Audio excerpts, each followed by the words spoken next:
So picture this, landscape architecture is your thing. Your wife is a designer. Sounds like you should have no problem coming up with some creative ideas for the backyard, right? Well, sadly, not the case for Kevin and Marnie. They're paralyzed by too many choices and too many ideas. Hi, I'm Marnie. I'm Kevin. And this is our yard. We really don't have a focal point to it. We could use some guidance with that. We have a lot of people over, and now we're starting to have kids. It'd be nice to have probably a place for them to hang out on. Yep, something kid-friendly and give it some purpose. There's nothing going on here. We've got a lot of ideas. We just need some help condensing them down and making it work. Landscape architect, designer. So what's the problem? You've got enough ideas, but where's the problem? Well, we've got too many ideas. We don't know how to narrow them down. And just making a mesh. Yeah. Okay. And Kevin, I understand you have some material that has meaning to you as well? Yeah, we've collected some materials from the family farm or from our parents' house that, we'd really like to use in the yard. It has a lot of sentimental value to it. Okay. Well, I've got a designer, Eric Baldus is his name. He's really good with the sentimental stuff, working with stone and taking care of it, and also organizing ideas. He's really good at that. You guys want to meet him? Yeah. So this is our yard, Eric. The yard's really kind of empty. Sure. There's no real gathering space, no real focal points. This is Elliot's play area, pretty much, yeah. Kevin and Marnie would like to keep the yard open so their son Elliot has room to run around. Any other thoughts that you guys had for what might be nice for Elliot? It'd be nice to keep all the screening that we have. I mean, living in the city and next to the airport, it feels a lot less urban.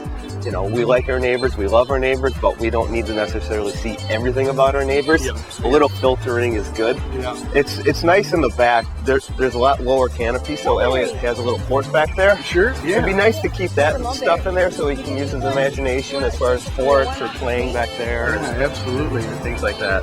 And what about this space over here? It's kind of an open clearing. Did you guys have something going on here before? Or? At one point we had a garden. Vegetable garden back here, but it didn't really work out very well here. There's not that much sun. It's probably 2 or 3 hours out of the day. Well, we actually have a pond, a plastic pond in the garage we've had for a few years and haven't installed. It's got a fountain and everything. So. And what about this space over here? We usually have the picnic table back over here. Sure. Kind of out of the way from the street. Right next to the dirt pile? Right next to the dirt pile. Yeah.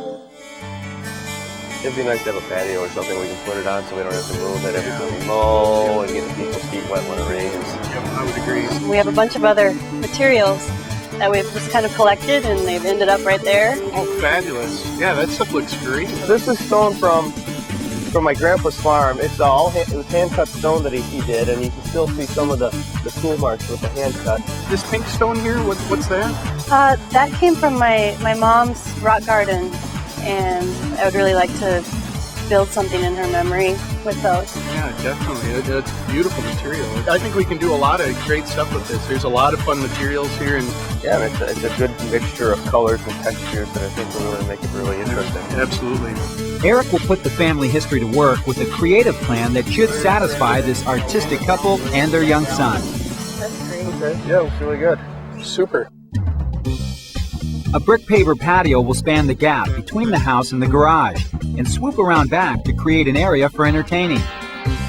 We'll take the pond liner and the stones from Kevin's family farm to create a soothing pond and fountain in the back corner.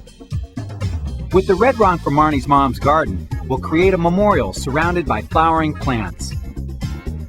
A fire pit will go between the patio and the memorial garden. Under the tree, a circular sandbox for Elliot, surrounded with hardy plants. We'll clean up the perimeter of the yard, but keep most of the trees for privacy. More trees and shrubs will help soften the side of the house. We'll dress up the garage with horizontal trellises that will eventually be covered with vines. And finally, a furniture maker will build a wood sofa and ottoman for the new patio. You guys, now that we're done with the yard, I mean, Kevin, when you look out here, what comes to mind? What do you think when you look at your yard now? We love it. It's great. Before it was just this blank box, and now we got all these elements with the fountain and with the plant material and the different textures of the plant material. It gives us something really great to look at. Nice. Marnie, I mean, how would you sum it up for you? It feels like it's always been here. Everything fits. Nice. That's a good word. Fits. Well, let's go check it out. Okay. Check out those elements. We started with the yard seriously lacking in personality. But after 2 days of hard work, Kevin and Marnie now have a yard filled with family memories areas for entertaining, and fun new places for Elliot to play. The unused space in the back corners become a peaceful pond with a bubbling fountain. The beautiful stones came from Kevin's family farm. The memorial garden includes rocks that once belonged to Marnie's mom. It's a great spot surrounded by vibrant lilies. At a certain point in the day, the sun comes through the trees and just shines right on it. It's really neat. Oh, that's kind of nice. Yeah. The swing on the ancient clothesline is gone from under the tree, and in its place is a playful circular sandbox for Elliot. Hardy shade-loving hostas complete the play area. One of the most dramatic transformations is the entertaining area. Before, it was just dirt and a jumble of rocks. Now, Kevin and Marnie have a spacious brick patio. Kevin's herringbone pattern looks terrific, making this a perfect gathering spot for family and friends. Yeah. You liking it? Oh, we love it. We spend all our time out here.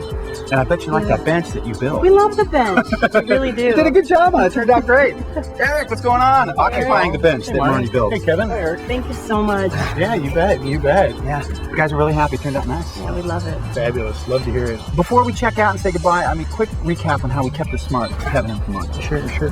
The way that we kept it smart on this project was by reusing a lot of materials that Kevin and Marnie had already collected. There's the granite cobbles, that quartzite stone, and one of the really nice stones was that moss rock that Kevin had gotten over from Wisconsin. Part of the family farm. Yeah. And we also reused the pond liner, right? That had been sitting in your garage for years. Wow. Yeah. What was our bottom line budget-wise? The bottom line is about $3,500. Nice. Great. Well, congratulations, guys. Thank on the new you. yard. Thank you so Enjoy much. it for many years to come. We will. Let's go get Elliot. We're going to draw some shapes, right? You're the architect. What's he working on? Oh, cars and trucks, circles and squares. For me, it's a hexagon, triangle, the simple stuff. I'm Paul Herringelli. Thanks for watching, everybody. We'll see you next time on Landscape Smart. Let's go get him. Come on.